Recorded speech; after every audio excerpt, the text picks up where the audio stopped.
The coffee was still hot when my phone buzzed. Sarah's text read, "Helping mom, back tomorrow, love you."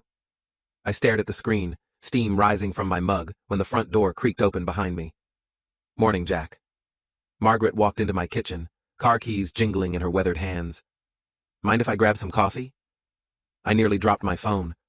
Margaret, my mother-in-law, the woman my wife was supposedly helping right now, stood in my doorway wearing her nurse scrubs, looking like she'd just finished a 12-hour shift at the hospital. "Sure thing, Mom." I kept my voice steady, but my mind was racing. "Long night?" "The usual. Double shift." She poured herself a mug, added cream with the practiced efficiency of someone who'd been doing this for 30 years. "Sarah mentioned she might stop by today. Haven't seen her all week." The lie hit me like a sledgehammer. I'd been married to Sarah for 8 years, and she'd been using her mother as an alibi for God knows how long. The woman who raised her was standing in my kitchen, completely oblivious to her daughter's deception. "Actually, Mom, Sarah texted this morning, said she was helping you." I showed her the phone screen, watching her face carefully. Before we dive deeper into this story, I have one small request. Please subscribe, drop a like, comment, and hit that hype button to boost this channel so more people can discover these incredible Reddit stories. Margaret's expression shifted from confusion to something harder. She set down her coffee with deliberate precision. "Jack, I haven't spoken to Sarah since Sunday dinner, and I certainly don't need help with anything." The words hung in the air like smoke from a house fire. 8 years of marriage, and my wife had been lying to both of us. The worst part wasn't the betrayal, it was how stupid she thought I was. "Well," I said, forcing a grin that felt like broken glass, "I guess she's helping someone else then." Margaret studied my face with the sharp eyes of a woman who'd seen every kind of human misery walk through hospital doors. "Jack, what's really going on here?" I could have lied, could have made excuses, covered for Sarah like I'd probably been doing without realizing it for months or years. Instead, I opened Sarah's laptop.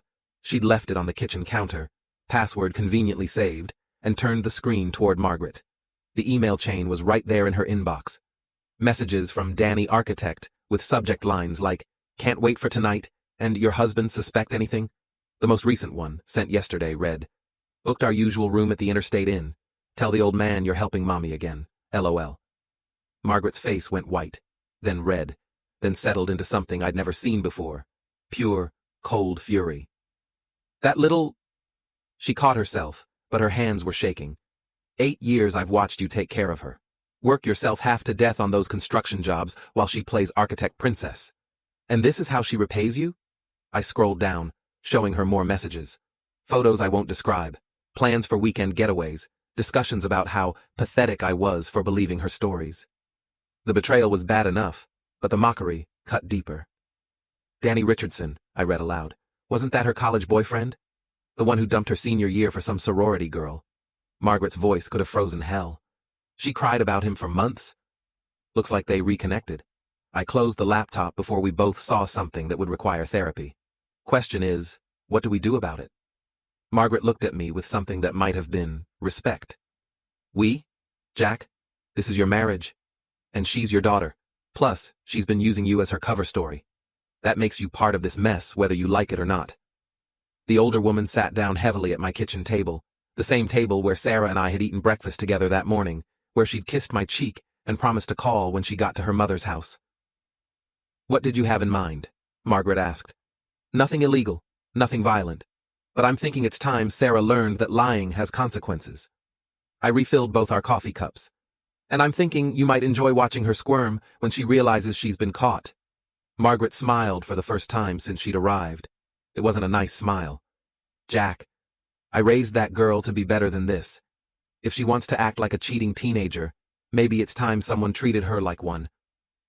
We spent the next hour planning. Nothing elaborate, nothing that would land us in court or jail. Just a simple trap that would expose Sarah's lies in the most humiliating way possible. The plan was elegant in its simplicity. Margaret would text Sarah, asking her to pick up groceries on her way home from helping mom. Meanwhile, I'd drive to the Interstate Inn, a seedy motel on Route 9 that catered to truckers and cheating spouses, and confirm what we already knew. "What if she's not there?" Margaret asked. "Then we'll figure out where she really is. But my gut says Danny Richardson is exactly the kind of sleazeball who'd book the same room every time. Creatures of habit, these cheaters." Margaret's phone buzzed. Sarah had responded to her grocery request. Can't today, Mom? Helping with your medication schedule, remember? Maybe tomorrow. Medication schedule, Margaret repeated flatly. I take 2 blood pressure pills and a multivitamin. Save that text, I said. Evidence. The Interstate Inn looked exactly like what it was, a place where people went to do things they couldn't do at home. Peeling paint, flickering neon sign, parking lot full of cars with out-of-state plates. I spotted the silver Tesla immediately. License plate read, Arc 1 Est.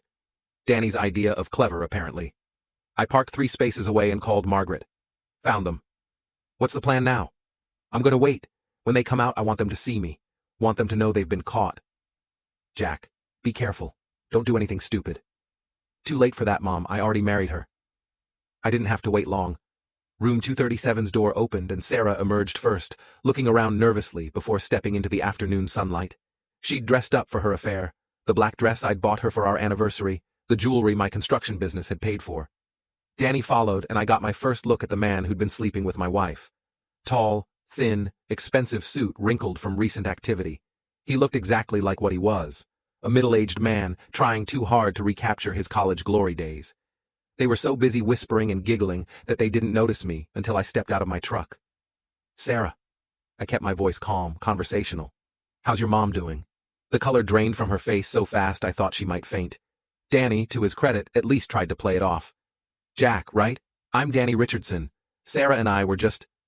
I know exactly what you were just doing, Danny. I smiled at him, the kind of smile that made smart people nervous. Question is, does your wife know? That got his attention. My wife? Linda Richardson, 42 Maple Street, married to you for 15 years, mother of your 2 kids. Ring any bells? Danny's face went through several interesting color changes. Sarah looked like she was about to throw up. Jack, let me explain, she started. No need. Your mom and I already figured it out. I held up my phone, showing them the photo I'd just taken. Smile for the camera, kids. This one's going in the family album. You can't, Danny began. Can't what? Take pictures in a public parking lot? Pretty sure I can. I walked closer, close enough that they could see I wasn't scared of either of them. But here's what I can't do, Danny. I can't understand how a man steals another man's wife and then acts surprised when he gets caught. Nobody stole anybody, Sarah said, finding her voice. Jack, we need to talk. We will, tonight, at home, with your mother present, since she's so concerned about your well-being. I turned back to Danny. You, on the other hand, need to call your wife. Tell her you'll be late for dinner, assuming you still have a home to go to after she sees these pictures. I walked back to my truck, leaving them standing in the parking lot like the cheaters they were. Through my rearview mirror I watched them argue, watched Sarah cry, watched Danny get in his Tesla and drive away without her. My phone rang. Margaret. How did it go? Better than expected. Sarah's going to need a ride home. Her boyfriend just abandoned her in a motel parking lot. Good. Let her call an Uber. Give her time to think about what she's done. Mom, I need you to do me a favor. Can you be at my house around 6? I want Sarah to see you there when she gets home. I want her to realize that her lies are over. Wouldn't miss it for the world. I drove home slowly, taking the long way through downtown Millbrook. Our little New England town looked the same as always. Tree-lined streets, white picket fences, the kind of place where everyone knew everyone else's business. By tomorrow, everyone would know mine too.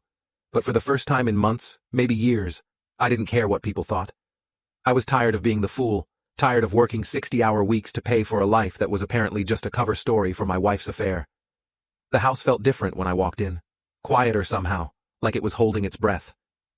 I made a sandwich, cracked open a beer, and waited for the confrontation I should have initiated months ago. Margaret arrived at 5:30, carrying a casserole dish and wearing the expression of a woman preparing for war. Thought we might need dinner, she said. This is going to be a long night. Thanks, Mom. You know, in 8 years of marriage, you've never made me dinner. Sarah's been cheating for God knows how long, and suddenly I'm getting home-cooked meals. Maybe I should have done this sooner. Maybe if I'd paid more attention, I would have seen what she was becoming. We sat at the kitchen table, 2 people who'd been played by someone we both loved. The casserole was good, better than anything Sarah had cooked in recent memory. Jack, what are you going to do? Long term, I mean. Honestly, I don't know, but I'm done being lied to, done being taken for granted, done paying for a marriage that apparently ended months ago. My phone buzzed. Sarah. Coming home. We need to talk. I showed the text to Margaret. Showtime. Remember, Jack, stay calm. Don't let her turn this around on you. She's going to try. 20 minutes later, I heard Sarah's key in the lock. She walked into the kitchen and stopped dead when she saw her mother sitting at the table. Mom, what are you doing here? Margaret looked up from her coffee with perfect innocence. Having dinner with my son-in-law, you know, the one you told me you were helping me with today. Sarah's face went through the same color changes Danny's had. I can explain. I'm sure you can, I said. But first, why don't you tell your mother where you really were today, and yesterday, and last weekend when you were supposedly helping her clean out the garage? Jack, please. No, Sarah, no more lies. No more excuses. Your mother knows everything. I know everything. The only question now is what you're going to do about it. Sarah collapsed into a chair, finally understanding that her carefully constructed web of lies had fallen apart. How long have you known? Does it matter? What matters is that it's over. All of it. Margaret stood up, walked over to her daughter, and did something I'd never seen her do before. She slapped Sarah across the face. 8 years, the older woman said quietly. 8 years I've watched this man love you, provide for you, put up with your moods and your demands and your selfishness. And this is how you repay him. Sarah held her cheek, tears streaming down her face. Mom, you don't understand. I understand perfectly. You're a spoiled, selfish woman who thinks the world owes her something. Well, it doesn't. And neither does Jack. I watched my wife cry, and felt nothing. No sympathy, no urge to comfort her, no desire to fix what she'd broken. Just a cold, clear understanding that our marriage was over, and the only question left was how much it was going to cost me. Sarah, I said finally, I want you to pack a bag. You can stay at your mom's tonight, or with Danny, or in that motel room for all I care, but you're not staying here. Jack, please. Can't we work this out? Work what out? The lying? The cheating? The way you've been using your own mother as an alibi while you screw your college boyfriend? Margaret winced, but didn't disagree. I made a mistake, Sarah whispered. People make mistakes. Mistakes happen once, Sarah. What you've been doing is a choice. A choice you made every time you lied to me, every time you met him, every time you came home and pretended to be my wife. She looked at her mother, desperate for support that wasn't coming. Mom, say something. What do you want me to say? That it's okay? That Jack should forgive you and pretend this never happened? Margaret shook her head.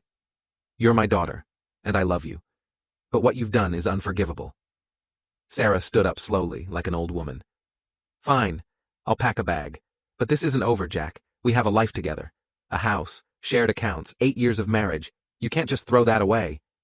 I'm not throwing anything away. You already did that. She went upstairs and I could hear her moving around, opening drawers, slamming closet doors. Margaret and I sat in silence, listening to the sounds of my marriage ending. You okay? She asked. Better than I've been in months. Funny how good the truth feels, even when it hurts. Sarah came back down with a suitcase and her laptop bag. She stopped at the door, looking back at us sitting at the kitchen table. This isn't how I wanted things to end, she said. Then you shouldn't have started them, I replied. After she left, Margaret helped me clean up the dinner dishes. We worked in comfortable silence, two people who'd survived the first battle of what was probably going to be a long war. Jack, she's going to fight you on everything. The house, the money, all of it. Let her try. I've got pictures, emails, text messages, and I've got you as a witness to her lies.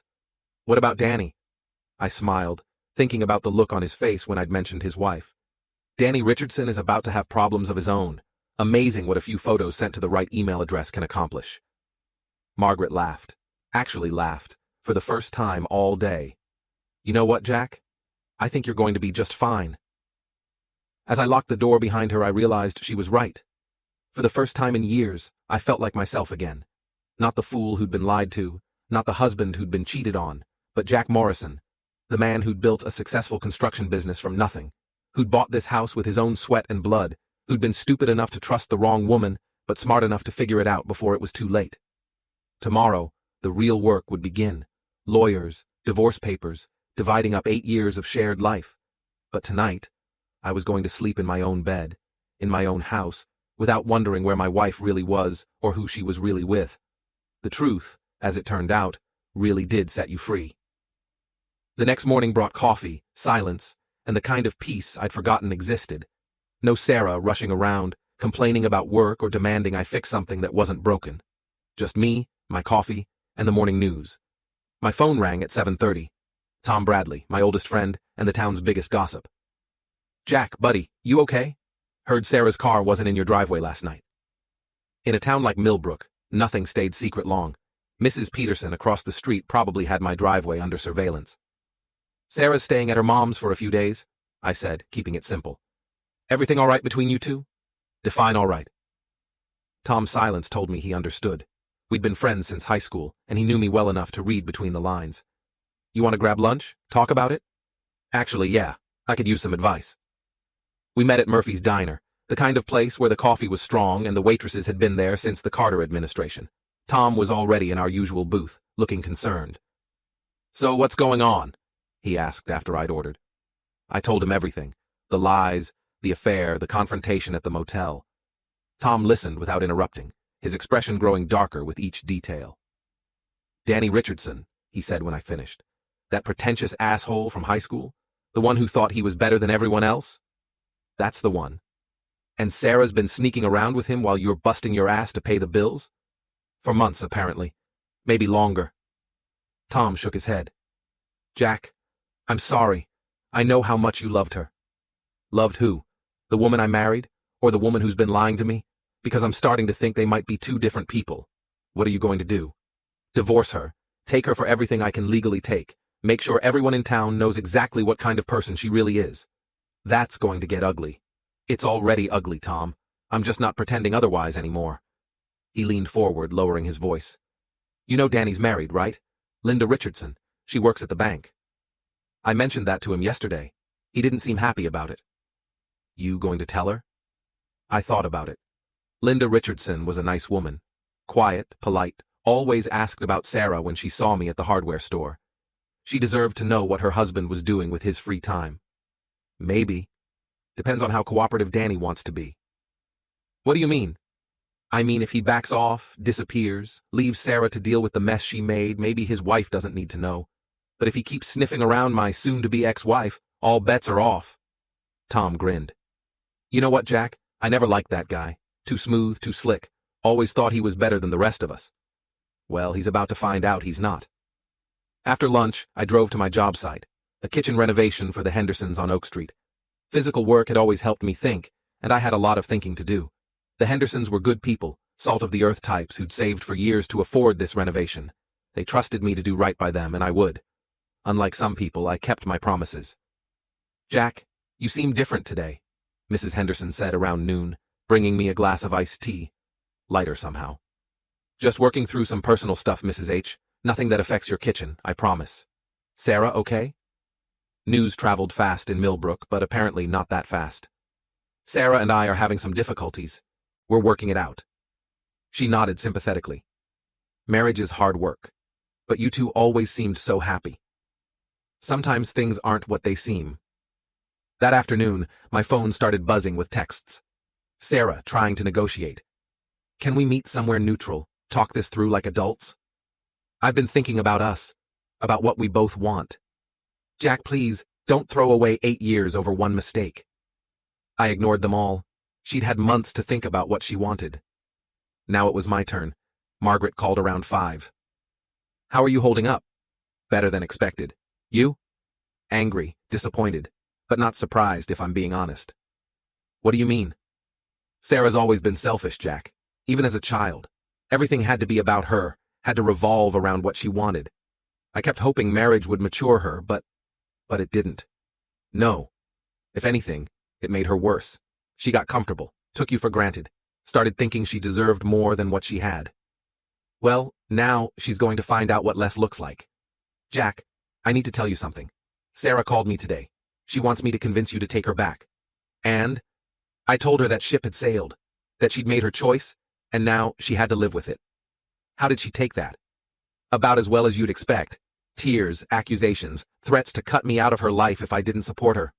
I'm sorry, Mom. I never wanted to come between you and your daughter. You didn't. She did. And Jack? Stop calling me Mom. You're going to be my ex-son-in-law, not my son-in-law. What should I call you then? Margaret. Or friend. Because that's what you are now, my friend, not my daughter's husband. That evening, I sat on my back porch with a beer, watching the sun set over Millbrook. The house felt bigger somehow, like it was expanding to fill the space Sarah's lies had been occupying. My phone rang. Unknown number. Jack Morrison? Speaking. This is Danny Richardson. We need to talk. No, we don't. Look, I know you're angry. Angry doesn't begin to cover it, Danny. But I'm not stupid, and I'm not violent. So what exactly do we need to talk about? Sarah, this situation. How we can resolve it without anyone getting hurt. Someone already got hurt. Me. The question is who else gets hurt, and that depends entirely on what you do next. What do you want? I want you to disappear. Stop seeing my wife. Stop calling her. Stop existing in her world. Can you do that? It's not that simple. Sure it is. You made a choice to sleep with a married woman. Now you make a choice to stop. Or I make some choices of my own. Are you threatening me? I'm explaining consequences. You interfered with my marriage, Danny. That has repercussions. The only question is how far those repercussions spread. My wife doesn't know. Yet. But that can change real quick if you don't back off. Long pause. You're serious. Dead serious. Sarah made her bed, now she gets to lie in it. Alone. You understand me? Yeah, I understand. Good. Don't call me again. I hung up and finished my beer, feeling better than I had in months. Sometimes the direct approach was the best approach. The next few days passed quietly. I worked, ate dinner alone, slept better than I had in years. Sarah texted occasionally, but I ignored her. Margaret called every evening to check on me, which was nice. Then, on Friday, Tom called with news. Jack, you're not going to believe this. Try me. Danny Richardson's wife filed for divorce yesterday. Word is, she found some pretty damning evidence of his extracurricular activities. Huh. Imagine that. You wouldn't know anything about that, would you? Can't imagine what you mean. Right. Well, anyway, apparently Linda's taking him for everything. House, kids, business assets, the whole 9 yards. Couldn't happen to a nicer guy. There's more. Sarah's been calling around town, trying to drum up support, telling people you threw her out for no reason, that you're being unreasonable. And nobody's buying it. Turns out people aren't as stupid as she thinks they are. That made me smile. Millbrook was a small town, but it wasn't a stupid town. People had eyes, and they'd been watching Sarah play the princess while I worked myself to death. They'd seen her attitude, her entitlement, her barely concealed contempt for the place she'd grown up. What's the general consensus? That it's about time you stood up for yourself. Oh, and Mrs. Peterson wants to know if you need any casseroles. Tell Mrs. Peterson I appreciate the offer, but I'm doing fine.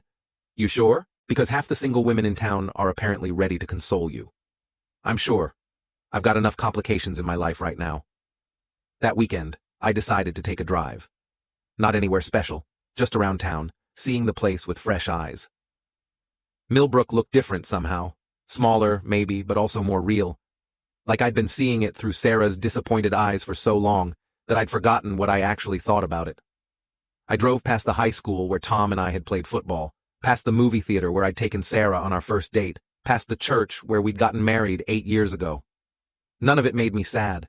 It just felt like history, things that had happened to someone else in another life. On impulse, I stopped at the cemetery where my parents were buried. I hadn't been there in months, maybe longer. Sarah had always found excuses to avoid it. Hey, Dad, I said, sitting on the bench near their headstone. Mom, sorry I haven't been by lately. Things have been complicated. The wind rustled through the oak trees, and for a moment I could almost hear my father's voice. Son, life's too short to spend it with people who don't appreciate you. He'd never liked Sarah much. Too demanding, he'd said. Too quick to criticize. Too slow to appreciate. I'd thought he was being overprotective, old-fashioned. Turns out he was just being observant. You were right, Dad. About a lot of things. I should have listened. I sat there for an hour, watching the sun move across the sky, feeling something I hadn't felt in years. Peace. Not happiness exactly, but the absence of the constant low-level stress that had been my companion for so long. My phone buzzed. Margaret. Jack, we need to talk. Can you come over? What's wrong? Sarah's here. She's been drinking and she's saying some pretty ugly things about you. I think you should hear this. I drove to Margaret's house, a modest 2-bedroom in the older part of town. Sarah's car was in the driveway, parked crooked like she'd been in a hurry. Margaret met me at the door. She's in the kitchen. Fair warning, she's not in a good mood. Sarah was sitting at her mother's table, a half-empty wine bottle in front of her. She looked up when I walked in, and I saw something in her eyes I'd never seen before, genuine hatred. Well, well, if it isn't the wronged husband. Sarah, you're drunk. So what? It's my mother's house. I can drink here if I want to. Actually, Margaret said quietly, you can't. This is my house, and I don't want you drinking in it. Sarah turned on her mother with vicious intensity. Oh, so now you're taking his side too? Your own daughter? I'm not taking sides, I'm taking the truth. The truth? Sarah laughed, but there was no humor in it. You want the truth? The truth is, I've been miserable for years, married to a man with no ambition, no vision, no understanding of what I need. What you need, I said calmly, is apparently someone else's husband. Danny understands me, he appreciates me, he sees my potential. Danny's getting divorced because of you, his wife is taking him for everything he's got. How's that working out for your future together? Sarah's face crumpled. That's your fault. You ruined everything. I ruined everything? Sarah, you were sleeping with another man, for months, using your own mother as an alibi. How is any of that my fault? Because you never paid attention to me, you never made me feel special, never treated me like I mattered. I worked 60-hour weeks to pay for this life you wanted. I bought you everything you asked for, took you everywhere you wanted to go. What more did you want? I wanted you to fight for me, to care enough to notice when I was unhappy. Margaret stood up abruptly. That's enough. Sarah, you're embarrassing yourself. Am I? Or am I finally telling the truth for once? You're making excuses, I said. You cheated because you wanted to cheat, because you thought you deserved something more than what you had. Well, congratulations. Now you get to find out what less looks like. You can't just throw me away, Jack. I won't let you. You threw yourself away the first time you met Danny at that motel. I'm just acknowledging reality. Sarah stood up unsteadily, wine making her movements clumsy. This isn't over. I'll fight you on everything, the house, the business, all of it. You'll be lucky to keep the shirt on your back when I'm done with you. Bring it on, I said. I've got evidence, witnesses, and the moral high ground. What have you got? I've got 8 years of marriage and a good lawyer. You've got 8 years of lies and a reputation that's about to be destroyed. Good luck with that. She grabbed her purse and headed for the door, then turned back one more time. You know what your problem is, Jack? You're small. Small town, small dreams, small life. I deserved better. You're right, I said. You did deserve better. You deserved a husband who would have left you the first time you lied to him. Instead, you got one who trusted you right up until the evidence became undeniable. My mistake. After she left, Margaret and I sat in her kitchen, listening to the silence. I'm sorry you had to see that, she said. I'm not. Now I know exactly who I was married to. She wasn't always like this, Jack. She used to be different. Maybe, or maybe she was always like this, and I just didn't want to see it. Margaret nodded sadly. Maybe you're right. I drove home through the quiet streets of Millbrook, thinking about what Sarah had said. Small town, small dreams, small life. Maybe she was right about that too. But small didn't mean worthless. Small didn't mean without value. I'd built a good business, owned my home free and clear, had friends who respected me and work that mattered. If that was small, I'd take small over whatever Sarah thought she deserved. The house welcomed me back like an old friend. Clean, quiet, honest. No lies hiding in the corners, no secrets waiting to explode. For the first time since this whole mess started, I allowed myself to think about the future. Not the immediate future of lawyers and divorce papers, but the real future. What I wanted my life to look like when all this was over. I wanted peace. I wanted honesty. I wanted to wake up every morning without wondering what fresh hell the day would bring. And for the first time in years, those things seemed possible.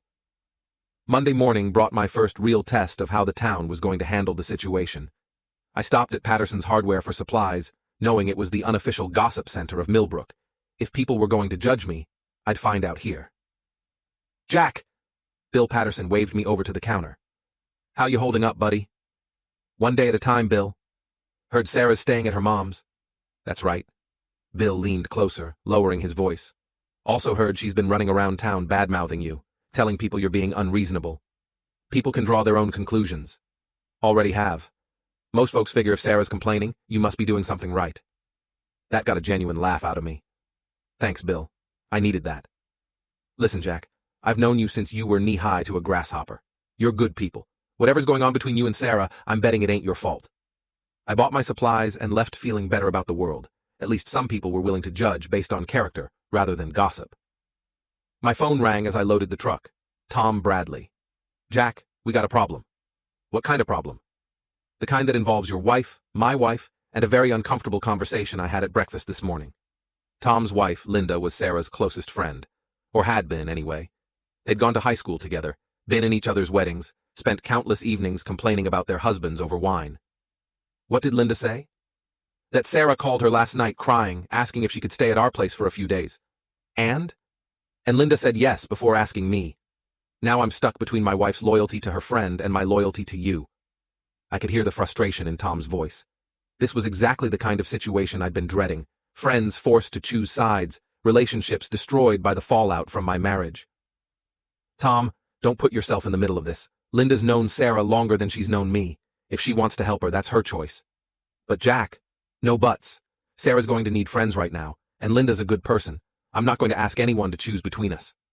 You sure about this? Positive. Just maybe don't invite me over for dinner while Sarah's staying there. Fair enough. But Jack, Linda's not stupid. She's going to figure out what really happened, and when she does, Sarah might find herself looking for another place to stay. That afternoon, I was installing cabinets at the Henderson job when Mrs. Henderson brought me another glass of iced tea. Jack, I hope you don't mind me saying, but you seem much more relaxed lately. Whatever you and Sarah worked out, it's good to see you happy. I paused in my work. Mrs. Henderson was a sweet woman, and she deserved honesty. Actually, Mrs. H., Sarah and I are getting divorced. Her face fell. Oh, Jack, I'm so sorry, I had no idea. It's for the best. Sometimes people just grow in different directions. Still, after 8 years, that must be difficult. The difficult part was the 8 years. The divorce is actually a relief. She studied my face carefully. You know what? I believe you. There's something different about you lately, like a weight's been lifted. That's exactly what it feels like. Well, for what it's worth, I think Sarah's a fool. You're a good man, Jack Morrison. That evening, I was grilling a burger on my back porch when Margaret called. Jack, I need to warn you about something. What now? Sarah's been talking to people, not just friends. She went to see Pastor Williams at the church, told him you threw her out without cause. She's trying to build a case that you're the villain here. Let her. The truth has a way of coming out. She's also been to see Jim Crawford. That got my attention. Jim Crawford was the town's most expensive divorce lawyer, known for his aggressive tactics and his ability to squeeze blood from stones. When? This morning. She came by here afterwards, all smug and confident.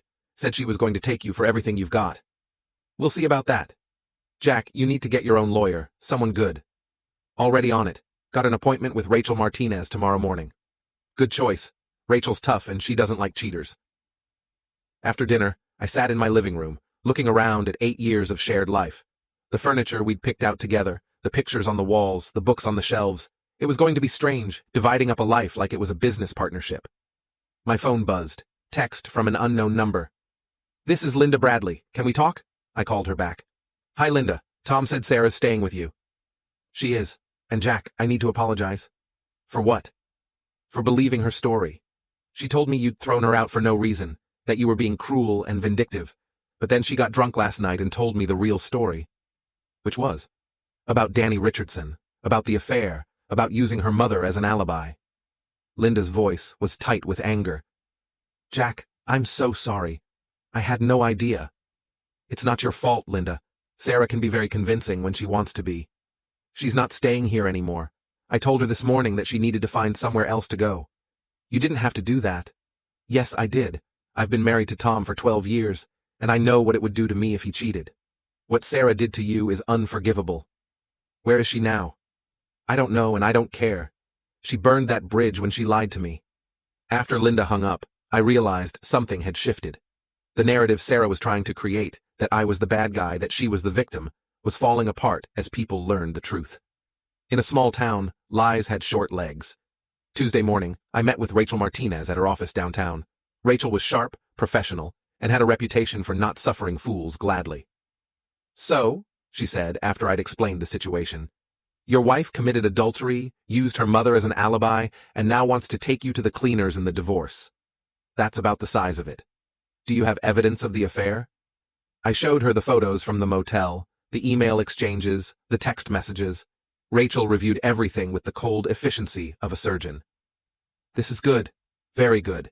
In Connecticut, Adultery is grounds for fault-based divorce, which means we can argue that she shouldn't be entitled to alimony.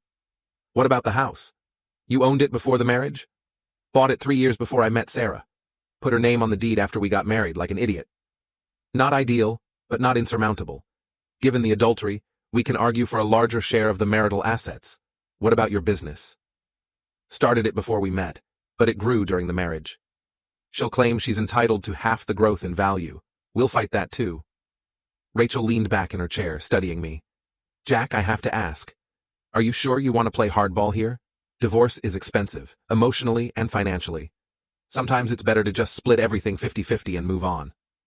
Rachel, my wife spent months lying to me, cheating on me, and using her own mother as cover for her affair. Then she had the nerve to tell me I deserved it because I wasn't paying enough attention to her. So no, I don't want to split everything 50-50. I want justice. Rachel smiled, the kind of smile that made opposing lawyers nervous. Then justice is what we'll get. That afternoon, I was back at work when Tom called. Jack, you need to know something. Sarah's been calling around trying to get people to testify about what a bad husband you were. Any takers? Not so far. Turns out most people think you're a decent guy who got screwed over. That's something, I guess. There's more. Danny Richardson left town yesterday, packed up his car and drove off without telling anyone where he was going. Huh. Guess the pressure got to him. His wife's lawyer is having a field day. Apparently abandoning your family during divorce proceedings doesn't look good to judges. Couldn't happen to a nicer guy. That evening, Margaret called with an update. Sarah's staying at the Riverside Inn. The motel by the highway? That place is a dump. Beggars can't be choosers. She burned her bridges with Linda Bradley, and none of her other friends are willing to put her up. What about her job? That's the other thing. Her boss called me today, asking if Sarah was having some kind of breakdown. Apparently she's been missing meetings, showing up late, crying at work. The stress is getting to her. Good. Maybe now she'll understand what she put you through. Wednesday brought a new development. I was eating lunch at Murphy's Diner when Jim Crawford walked in. He spotted me immediately and came over to my booth. Jack Morrison? Jim Crawford. I represent your wife. I know who you are, Jim. Mind if I sit? I'd like to discuss a settlement offer. I've got a lawyer. Talk to her. This could save us all a lot of time and money. Against my better judgment, I gestured to the seat across from me. 5 minutes.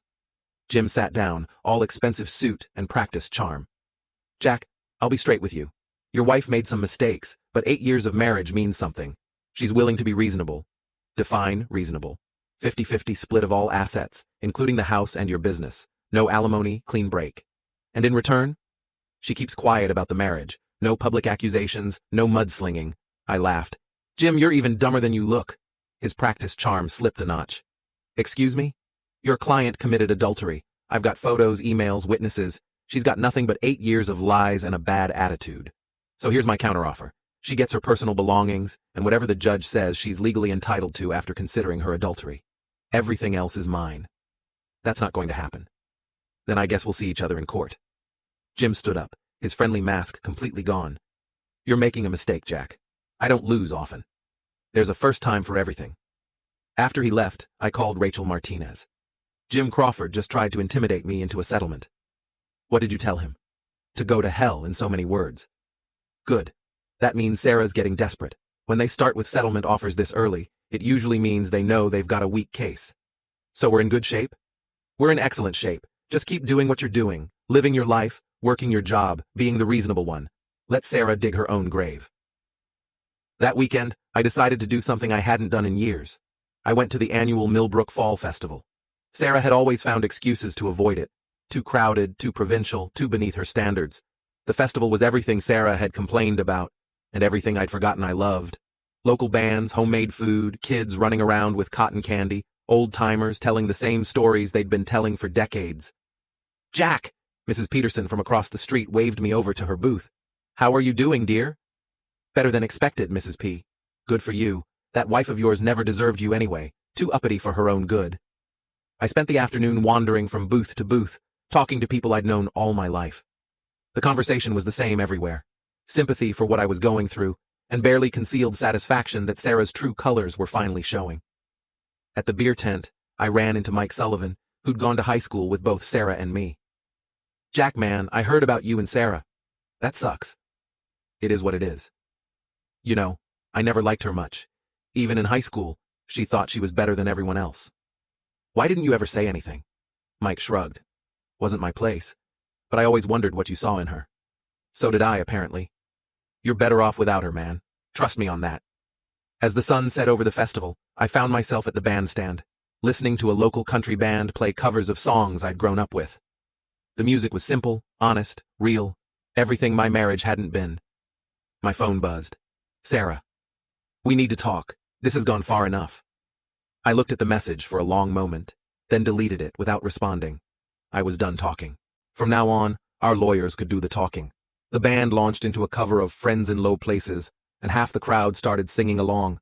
I found myself joining in, surrounded by people who'd known me all my life, who'd seen me at my best and worst, and still considered me a friend. Sarah was right about one thing. This was a small town with small dreams, but sometimes small was exactly the right size. The following Tuesday brought the first real legal salvo. Rachel Martinez called me at the job site with news. Jim Crawford filed a motion for temporary spousal support. Sarah claims she can't afford to live on her architect's salary alone. She makes more money than I do. I know, we'll fight it, but Jack, there's something else. Sarah's claiming you were emotionally abusive during the marriage, says you isolated her from friends, controlled her activities, made her feel worthless. I nearly dropped my hammer. That's complete bullshit. I know it is. But it's a common tactic in divorce cases. Accuse the other party of abuse to gain sympathy and leverage. Can she get away with that? Not if we can prove otherwise. I'm going to need character witnesses, people who can testify about your marriage and your behavior. Think you can find some? Half the town will testify for me. Good. Because this is about to get very ugly. That afternoon, Margaret called with more disturbing news. Jack, Sarah came by the house today with some man I didn't recognize. They were asking questions about you, your temper, how you treated her, whether I'd ever seen you be violent. Who was the man? Private investigator, I think. Had that look about him. What did you tell them? The truth. That you're one of the gentlest men I've ever known, and that Sarah's a liar who's trying to rewrite history. How did Sarah react to that? Not well. Started screaming at me, calling me a traitor, saying I was choosing you over my own daughter. I'm sorry, Margaret. I never wanted to come between you and Sarah. You didn't. She did. And Jack? I told that investigator that if he wanted to know about abuse in our family, he should ask Sarah about the time she threw a wine glass at your head during Christmas dinner 3 years ago. I'd forgotten about that incident, or tried to. Sarah had been drinking, got angry about something trivial, and hurled a glass at me hard enough to leave a dent in the wall. I'd made excuses for her then, blamed the stress of the holidays. You remember that? I remember everything, Jack, including all the times you bit your tongue when she was being unreasonable, all the times you apologized for things that weren't your fault, all the times you let her treat you like dirt because you loved her. Those days are over. Good. It's about time. Wednesday evening, I was having dinner at Murphy's Diner when Linda Bradley approached my table. Jack, can I sit for a minute? Of course. Linda looked nervous, uncomfortable. I need to tell you something, and you're not going to like it. What is it? Sarah came to see me yesterday. She's telling people that you hit her during arguments, that you threatened her, that she was afraid of you. The words hit me like a physical blow. Linda, you know that's not true. Of course I know it's not true. I've known you for 15 years, Jack. You wouldn't hurt a fly. But Sarah's very convincing, and people who don't know you as well might believe her. I'm afraid so. She's also saying that you're trying to turn the whole town against her, that you're using your connections to destroy her reputation. I haven't said a word against her to anyone. I don't need to. The truth speaks for itself. I know. But Jack, you need to be prepared. She's going to make this as ugly as possible. That night, I lay awake thinking about what Sarah was doing. It was one thing to fight over money and property. That was just business. But accusing me of abuse, trying to destroy my reputation and relationships, that was something else entirely. For the first time since this whole mess started, I felt real anger. Not hurt, not disappointment, but pure cold rage at the woman who'd shared my bed for 8 years and was now trying to destroy everything I'd built. Thursday morning brought a call from Tom Bradley. Jack, we need to talk. Can you meet me at the gym? What's wrong? Just meet me there. The Millbrook Boxing Club was my sanctuary, the place I went when I needed to work off stress or frustration. Tom was waiting for me in the parking lot, looking grim. What's going on, Tom? Sarah's been talking to people, making accusations. I heard. Linda told me. It's worse than that. She went to see Chief Morrison yesterday. Wait, she talked to the police? She filed a report claiming you threatened her, said you told her you'd make her pay for leaving you. The world seemed to tilt sideways. Tom, I never threatened her. Never. I know that. Chief Morrison knows that too. He's known you since you were a kid, but he had to take the report seriously. Am I going to be arrested? No. There's no evidence, no witnesses, and frankly, nobody believes her. But Jack, this is serious. If she keeps making accusations, she's trying to destroy me. Yeah. And the worst part is, some people are starting to listen. We went inside, and I spent an hour beating the hell out of a heavy bag, working out the rage and frustration that threatened to consume me. Tom spotted me, offering quiet support without trying to give advice. Feel better? He asked when I finally stopped. A little. Tom, what am I supposed to do here?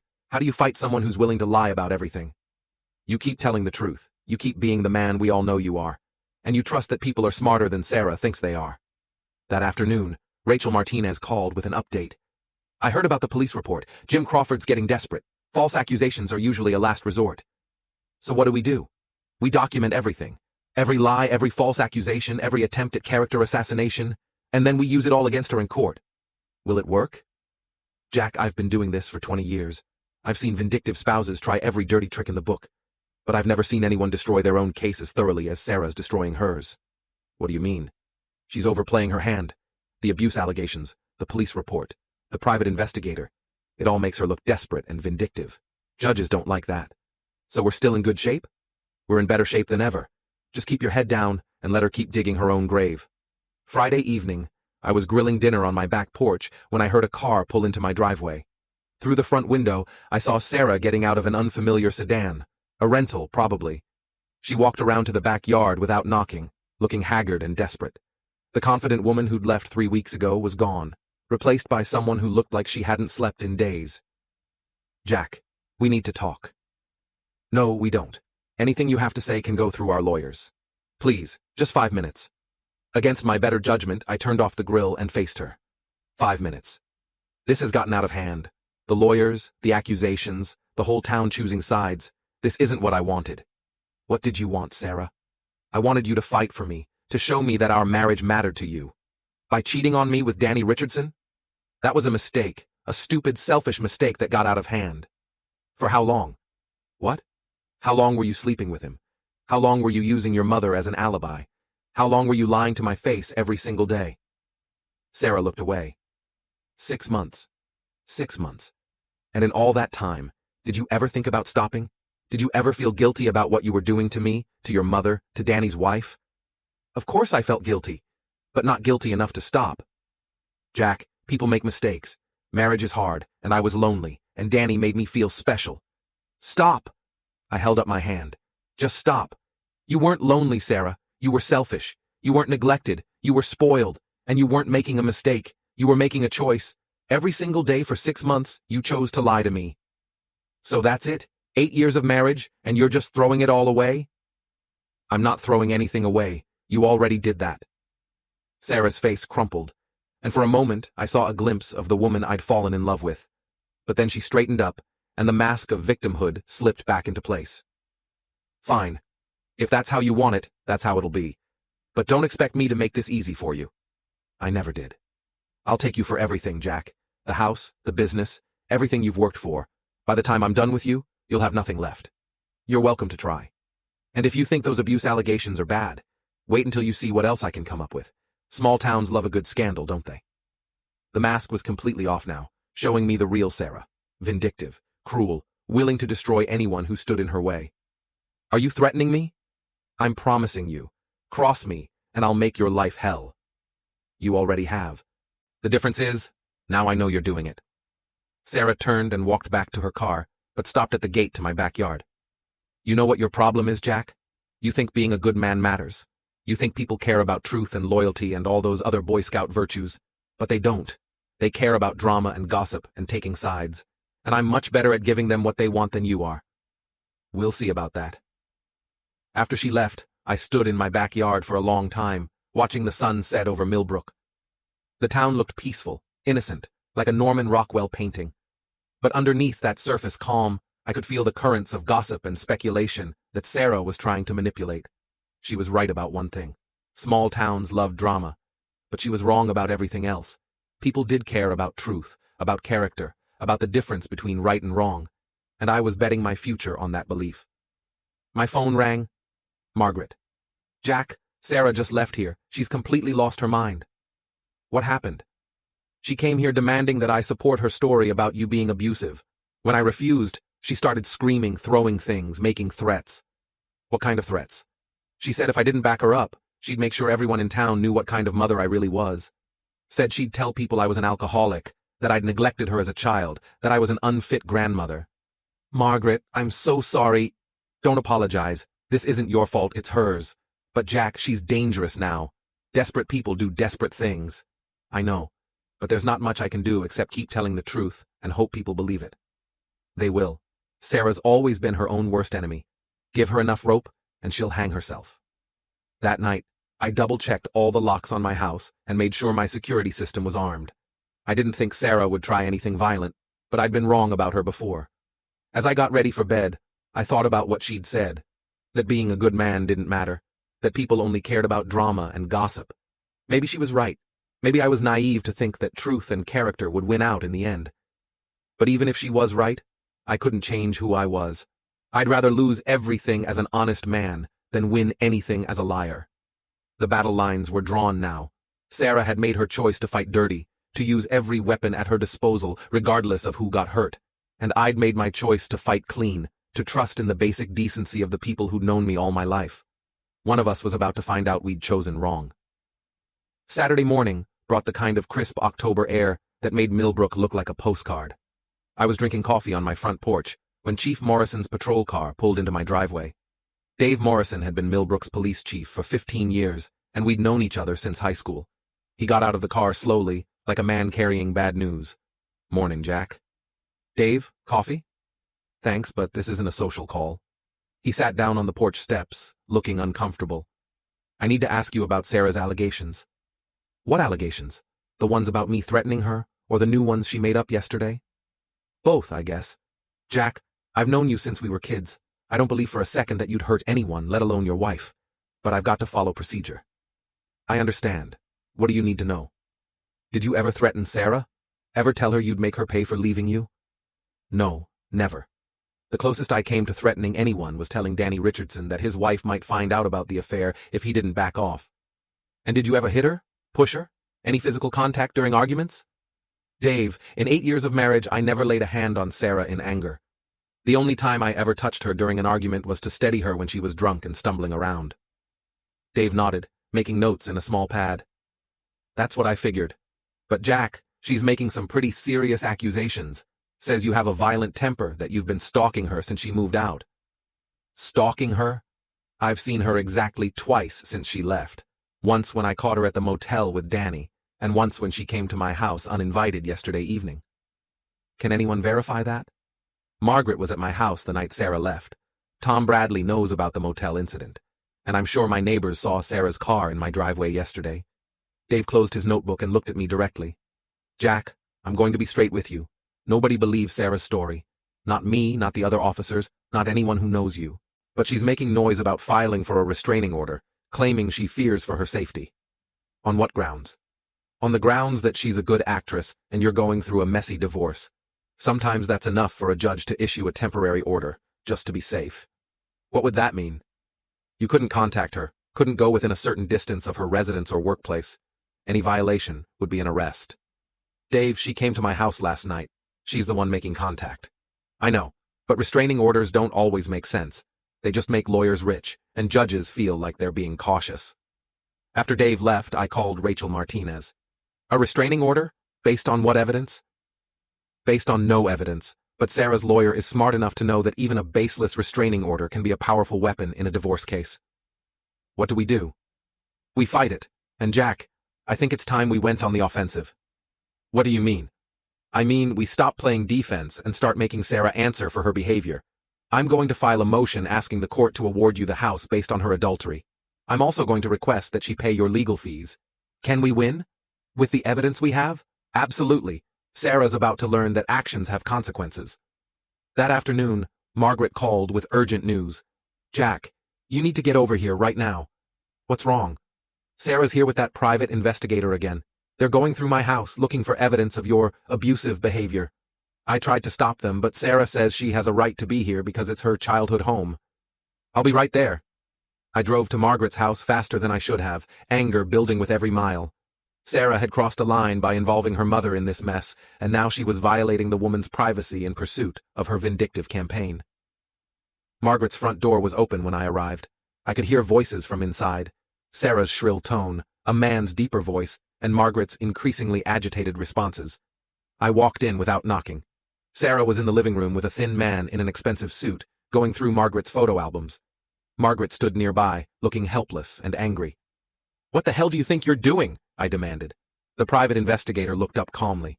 "Mr. Morrison, I'm David Chen, licensed private investigator. I'm conducting a legitimate investigation into allegations of domestic abuse." "In my mother-in-law's living room?" "Mrs. Morrison invited us in," Sarah said, not looking at me. "Like hell I did," Margaret snapped. "You barged in here and started going through my things." "Sarah, you need to leave. Now." "I don't take orders from you anymore, Jack." "You're right. You take them from me." Margaret stepped forward, her face flushed with anger. "This is my house, and I'm telling you to get out. Both of you." Chen closed the photo album and stood up. "Mrs. Morrison, we're just trying to establish a pattern of behavior." "The only pattern you need to establish is the way to my front door," Margaret said. "You have 30 seconds before I call the police." "Mom, you're making a mistake," Sarah said. "I'm your daughter. My daughter died the day she started lying to me about her affair. You're just a stranger wearing her face." The words hit Sarah like a physical blow. For a moment, her mask slipped, and I saw genuine pain in her eyes. But then the anger returned, harder than before. "Fine. But don't come crying to me when Jack shows his true colors. Don't say I didn't warn you." After they left, Margaret collapsed into her favorite chair, looking older than her 63 years. "I can't believe she brought that man into my home. Going through my pictures, asking questions about you, trying to find evidence that doesn't exist."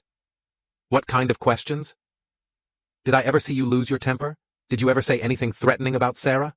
Did I think you were capable of violence?" Margaret shook her head. "That girl has completely lost her mind." "I'm sorry, Margaret. I never wanted you to get caught up in this." "Don't apologize. Sarah made her choices, and now she's living with the consequences. But Jack, this can't go on. She's destroying herself, and she's trying to take you down with her." That evening, I was working in my garage when Tom Bradley stopped by. "Jack, we need to talk." "About what?" "About the fact that half the town is choosing sides in your divorce, and it's getting ugly." Tom looked uncomfortable, like he was carrying news he didn't want to deliver. "What do you mean?"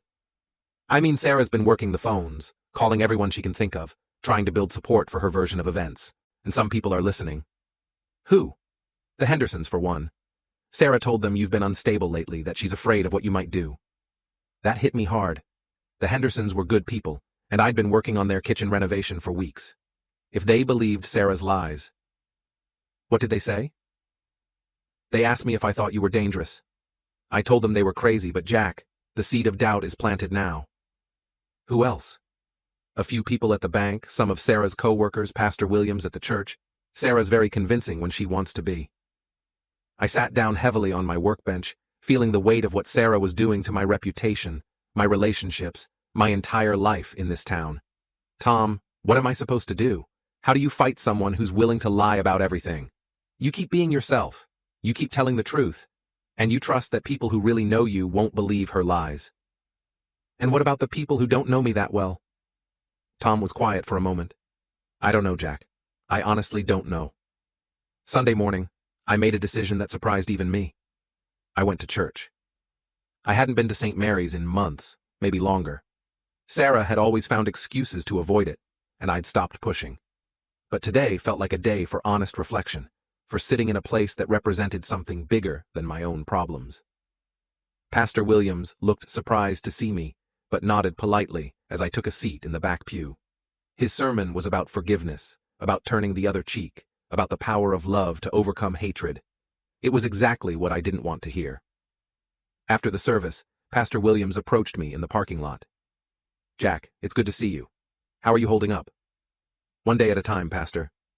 "Sarah came to see me last week. She's very troubled, very frightened. Frightened of what? Of you, I'm afraid. She says you've been threatening her, that she doesn't feel safe.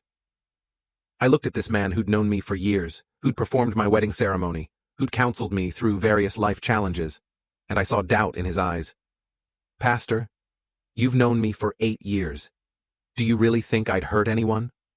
I don't want to think so, but people can change when they're under stress, when they feel betrayed or abandoned. I see. And did Sarah mention why she feels betrayed or abandoned? Did she tell you about her 6-month affair with Danny Richardson? Pastor Williams looked uncomfortable. She mentioned that there had been marital difficulties, but that doesn't justify... It doesn't justify what? Me filing for divorce? Me refusing to pretend that everything's fine while my wife sleeps with another man? Jack, I understand you're angry. I'm not angry, Pastor. I'm disappointed. Disappointed that my wife chose to cheat rather than work on our marriage. Disappointed that she's now lying about me to cover her own guilt. And disappointed that people who should know better are choosing to believe those lies. I walked away before he could respond, feeling more alone than I had since this whole mess started. If even Pastor Williams was willing to entertain Sarah's lies, how many other people had she poisoned against me? Monday morning brought the legal response I'd been expecting. Rachel Martinez called with news. Sarah filed for a restraining order this morning. The hearing is scheduled for Wednesday. What are our chances? Good, I think.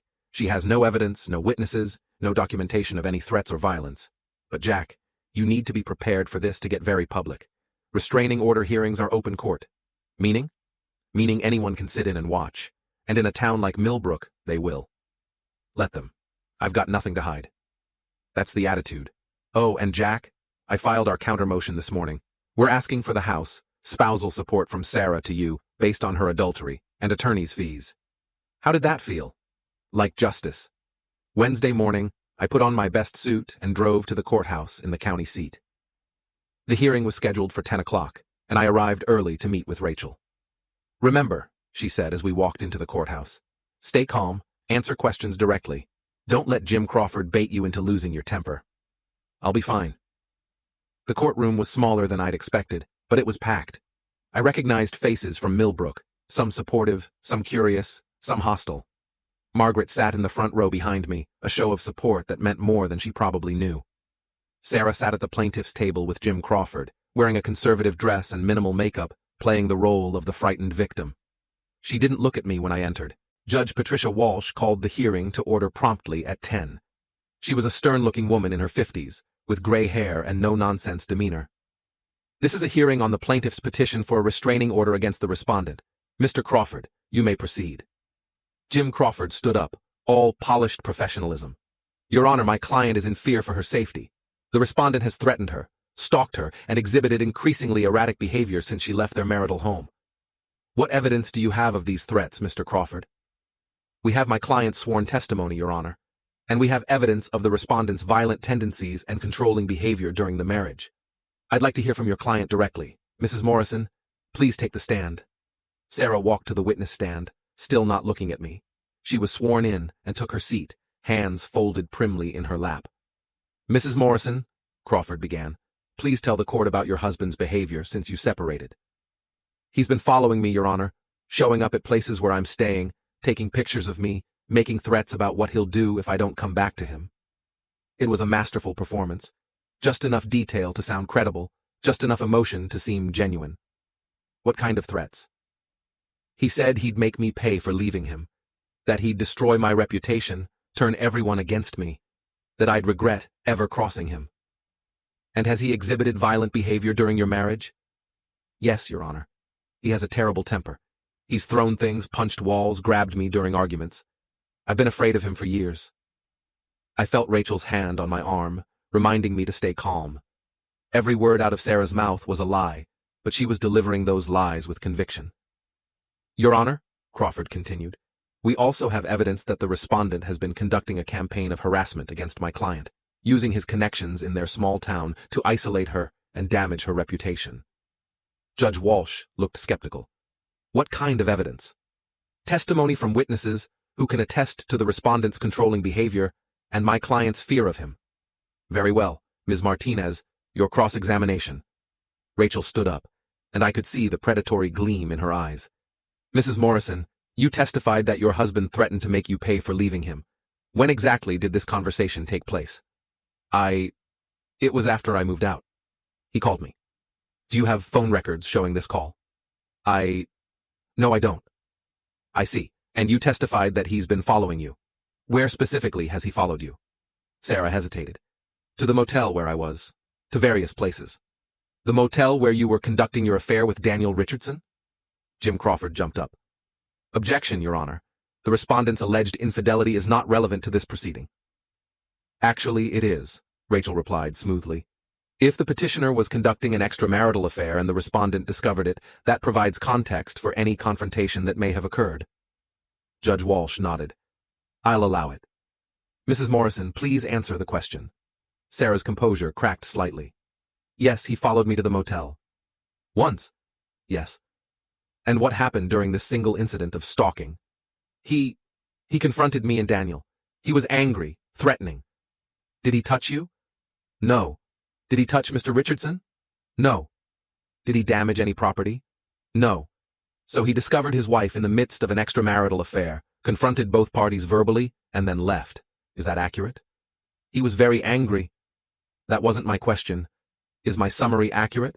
Yes, but thank you. Now, Mrs. Morrison, you testified that your husband has a violent temper and has been physically aggressive during your marriage. Can you provide any documentation of these incidents? Police reports, medical records, photographs of injuries? No. I never called the police. Why not? I was afraid, and I thought I could handle it myself. I see. And in 8 years of marriage, you never sought medical treatment for any injuries allegedly inflicted by your husband? No. Never confided in friends or family about this alleged abuse? I was ashamed. Mrs. Morrison, isn't it true that you're fabricating these allegations because you're angry that your husband discovered your affair and filed for divorce? No, that's not. Isn't it true that you're trying to use false abuse allegations to gain advantage in your divorce proceedings? Objection! Crawford was on his feet again. Sustained, Judge Walsh said. Ms. Martinez, please rephrase. Mrs. Morrison, how long were you conducting an affair with Daniel Richardson? Sarah looked trapped. That's not relevant. Your Honor, I believe it is relevant to the petitioner's credibility and her motives for seeking this restraining order. Answer the question, Mrs. Morrison. 6 months, Sarah whispered. And during those 6 months, did you lie to your husband about your whereabouts? Yes. Did you use your mother as an alibi for your affair? Yes. Did you and Mr. Richardson mock your husband in text messages and emails? Sarah's face went white. How did you... Just answer the question, please. Yes. So you're asking this court to believe that a man you lied to, cheated on, and mocked for 6 months is now the aggressor in this situation? He's angry about the affair. Wouldn't you be angry if you discovered your spouse had been cheating on you for 6 months? Objection. Calls for speculation. Sustained. Rachel smiled. No further questions, Your Honor. Judge Walsh looked at Sarah with undisguised skepticism. Mr. Crawford, do you have any other witnesses? Yes, Your Honor. We call David Chen, private investigator. Chen took the stand and testified about his investigation into my pattern of controlling behavior, but under Rachel's cross-examination, it became clear that he had no actual evidence of any threats or violence, just Sarah's word and his own speculation. Your Honor, Rachel said, when Chen stepped down, I'd like to call Margaret Morrison, the petitioner's mother. Margaret walked to the witness stand with dignity, looking directly at her daughter for the first time since the hearing began. Mrs. Morrison, Rachel began, you've known the respondent for 8 years. Have you ever seen him exhibit violent or threatening behavior? Never. Jack is one of the gentlest men I've ever known. Have you ever seen evidence that he was abusing your daughter? No, in fact, I've seen the opposite. I've seen him bite his tongue when Sarah was being unreasonable, seen him apologize for things that weren't his fault, seen him bend over backward to make her happy. Did your daughter use you as an alibi for her extramarital affair? Yes. She told Jack she was helping me when she was actually meeting her lover. She lied to both of us. How do you feel about that? Margaret looked directly at Sarah. I feel betrayed and ashamed.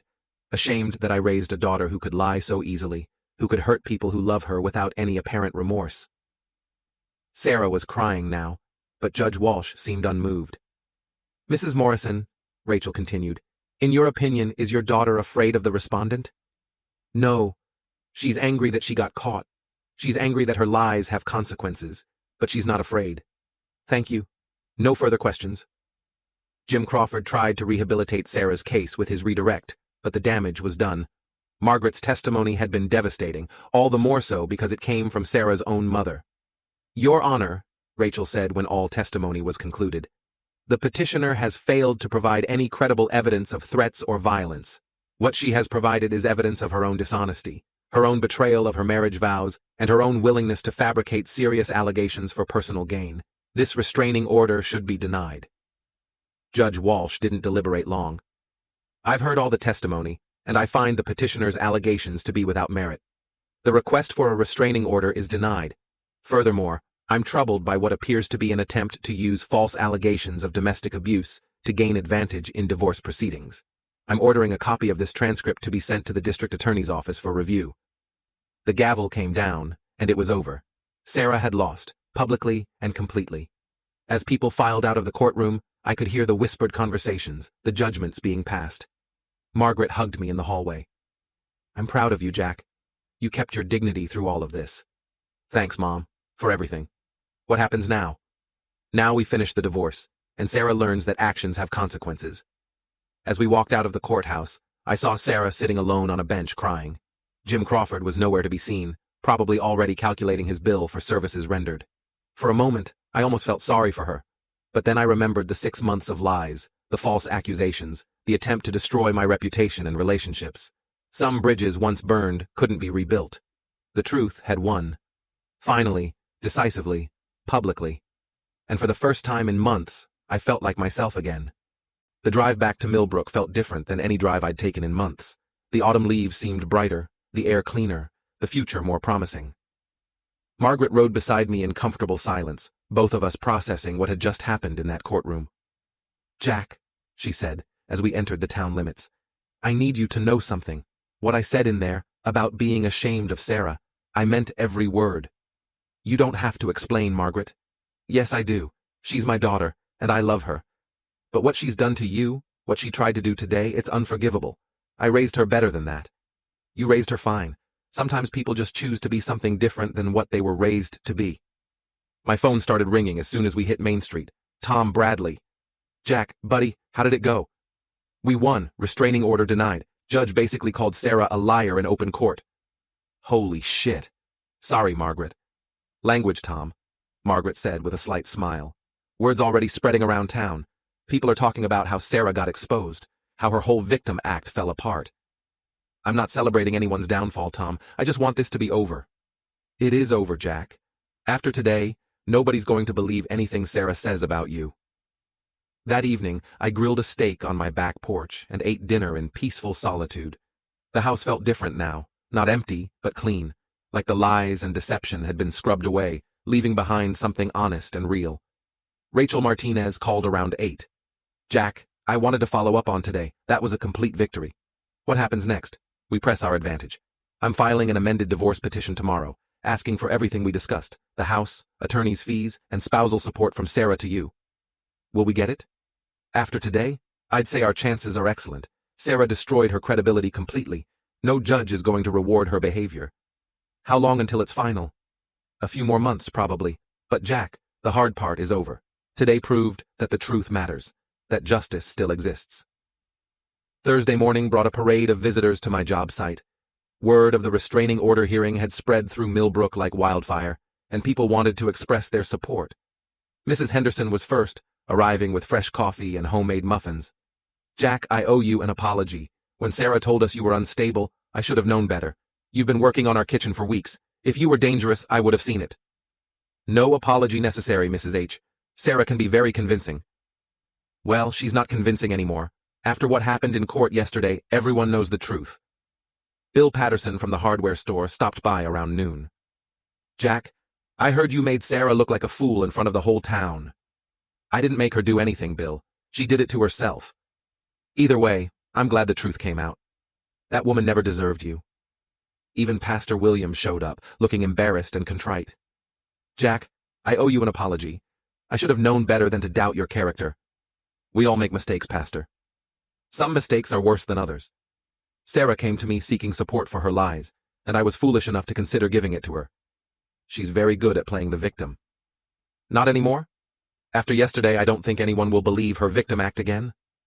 That weekend, I did something I hadn't done in years. I went to the annual harvest dance at the community center. Sarah had always refused to attend, calling it provincial and beneath us.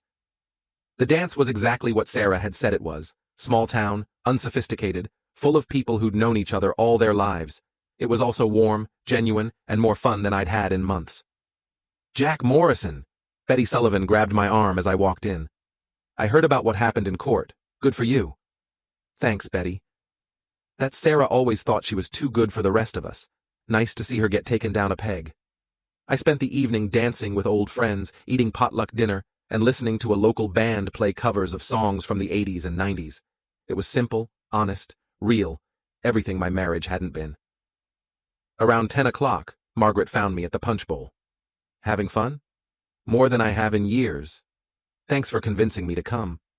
You look happy, Jack, really happy, like yourself again. I feel like myself again. Good. Because there's something I need to tell you. Sarah left town this morning. I set down my punch cup and looked at her carefully. Left town? Packed up her car and drove away. Didn't say where she was going, didn't leave a forwarding address, just left. What about her job? She quit yesterday. Apparently the partners at her firm weren't too happy about the publicity from the restraining order hearing. I thought about this development. Sarah running away solved some problems, but it created others. What about the divorce? Rachel says it doesn't matter. The process can continue whether Sarah's here or not. And her belongings? Still at the Riverside Inn, as far as I know. I suppose she'll send for them eventually. The band launched into a slow song, and couples moved onto the dance floor. I watched them, thinking about the life I'd thought I wanted, and the life I was actually going to have. Margaret, can I ask you something? Of course. Do you think I was a good husband? She considered the question carefully. You were too good a husband, Jack. You gave Sarah everything she asked for and never asked for anything in return. You let her treat you like a servant instead of a partner. I loved her. I know you did. But love without respect isn't really love. It's just enabling. Sarah never respected you, and you never demanded that she should. What should I have done differently? You should have stood up for yourself years ago. Should have called her out on her selfishness, her entitlement, her casual cruelty. Should have demanded better treatment. Would it have made a difference? Probably not. But you would have kept your dignity, and maybe you wouldn't have wasted 8 years on someone who didn't deserve you. Monday morning brought the final piece of good news. Rachel Martinez called with an update. Jack, I have news about Danny Richardson. What about him? His wife's divorce was finalized last week. She got everything. House, kids, business assets, the works. Danny's living in a studio apartment and driving a 10-year-old Honda. Couldn't happen to a nicer guy. There's more. Apparently, his affair with Sarah wasn't his first. Linda Richardson's lawyer found evidence of at least 3 other extramarital relationships. Danny's reputation in the architecture community is completely destroyed. And Sarah? Still missing. But her lawyer filed a motion to withdraw from the case, citing irreconcilable differences with the client. Translation: she's not paying his bills. So, what happens now? We proceed with the divorce by default. Given Sarah's abandonment and adultery, I expect you'll get everything you asked for. 3 weeks later, I stood in the same courtroom where Sarah had tried to destroy me with her lies. This time, she wasn't there to see justice served. Judge Walsh reviewed the divorce decree with the same no-nonsense efficiency she'd shown during the restraining order hearing. Mr. Morrison, based on the evidence presented and the respondent's failure to appear, I'm granting your petition for divorce. You are awarded the marital home, your business assets remain solely yours, and the respondent is ordered to pay your attorney's fees in the amount of $15,000. The gavel came down, and 8 years of marriage were officially over. Outside the courthouse, Margaret hugged me tight. How do you feel? Free, honest, like I can breathe again. What are you going to do now? Go home, finish the Henderson kitchen, maybe take a vacation. I haven't had one in years. You should. You've earned it. That evening, I sat on my back porch with a beer, watching the sun set over Millbrook. The town looked the same as always, but I saw it differently now. Not as a place I was trapped, but as a place I belonged. My phone buzzed. Text from an unknown number. Jack, this is Sarah. I know you probably don't want to hear from me, but I need to say something. I'm sorry. For everything. You deserved better. I looked at the message for a long moment, then deleted it without responding. Some apologies came too late, and some bridges couldn't be rebuilt. But for the first time in months, I felt something approaching peace. The lies were over, the truth had won, and justice had been served. Sarah had gotten exactly what she deserved, nothing. I finished my beer and went inside my house now, legally and completely. Tomorrow would bring new challenges, new opportunities, new possibilities. But tonight, I was content to sit in the silence and appreciate the simple pleasure of being alone with the truth. The nightmare was over. My real life could finally begin. 2 months later, I was putting the finishing touches on the Henderson kitchen when Mrs. Henderson brought me the local newspaper. "Jack, you might want to see this." The headline read, "Local woman arrested for check fraud in Florida." Below it was a photo I recognized. Sarah, looking haggard and desperate, being led away in handcuffs. According to the article, she'd been caught trying to cash forged checks at a bank in Tampa. The amount was small, a few $100s, but it was enough for a felony charge. "I'm sorry, Jack," Mrs. Henderson said.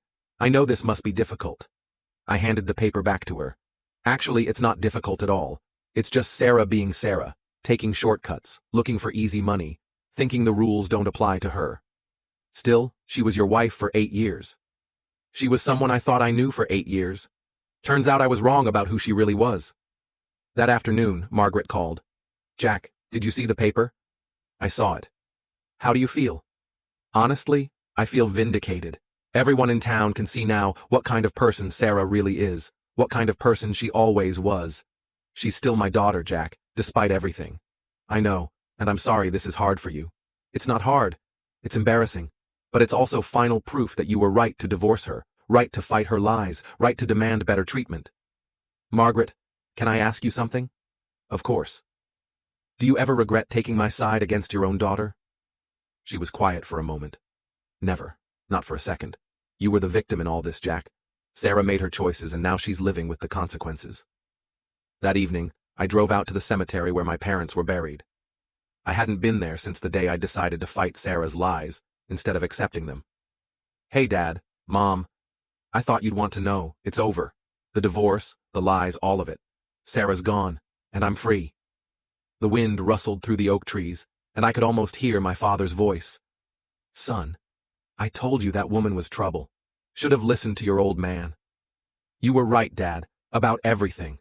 I should have trusted my instincts instead of my heart." I sat on the bench for an hour, watching the sun set over Millbrook, feeling grateful for the lessons I'd learned and the life I'd reclaimed. My phone rang. Tom Bradley. "Jack, you want to grab dinner? Linda's making pot roast."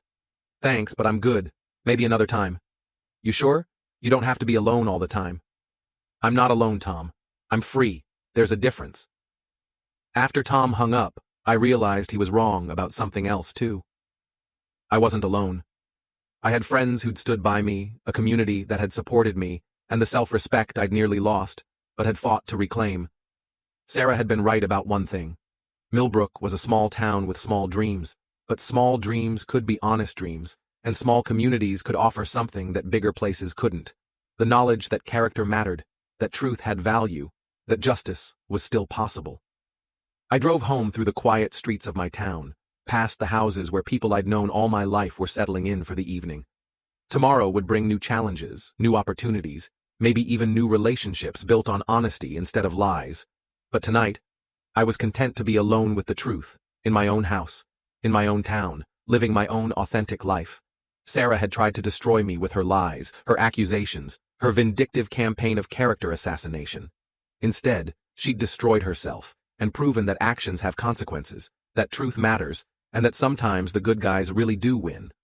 I pulled into my driveway, looked up at the house I'd built with my own hands and nearly lost to someone else's lies, and smiled. Justice had been served, the truth had won, and I was finally, completely, authentically free.